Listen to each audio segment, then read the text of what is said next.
सोलापूर महानगरपालिकेची परिवहन व्यवस्था डबघाईला आलेली आहे। गेल्या 10 वर्षात त्याची परिस्थिती दिवसेंदिवस खालावत चाललेली आहे।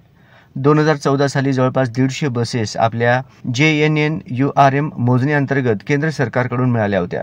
त्या उण्यापुऱ्या 3 महिने सुद्धा रस्त्यावर चालल्या नाहीत। आज त्या सर्व बसेस भंगार अवस्थेत पडून आहेत।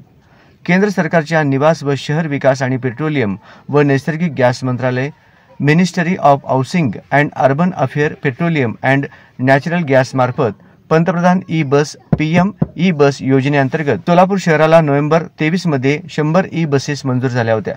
सोलापूर विकास मंचने सोलापूर शहरातील रस्त्यांची रुंदी, सलग सरळ रस्त्यांची लांबी, टर्निंग रेडियस, वर्ण या सर्वांचा बारकाईने अभ्यास करून सोलापूर महानगरपालिकेचे शहर अभियंता, पालकमंत्री, महाराष्ट्र राज्याचे माननीय उपमुख्यमंत्री व डायरेक्ट पंतप्रधान कार्यालय यांच्याशी पत्र व्यवहार करून सोलापूर शहरात लांबलचक ई-बस चालणार नाहीत, त्याऐवजी मिडी बस उपयुक्त आहेत अशी अभ्यासपूर्ण मांडणी केल्यानंतर सेंट्रल सँक्शनिंग अँड स्टीअरिंग कमिटी यांनी खास सोलापूरसाठी 70 मिनी बस मंजूर केल्या व 30 नियमित आकाराच्या मोठ्या बसेस मंजूर केल्या।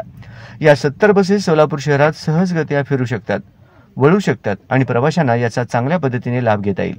केंद्र सरकारकडून तशा आशयाचे पत्र महानगरपालिकेला प्राप्त झाले आहे आणि महानगरपालिका परिवहन विभागाने सोलापूर विकास मंचला वरील माहिती पत्राद्वारे कळविली आहे।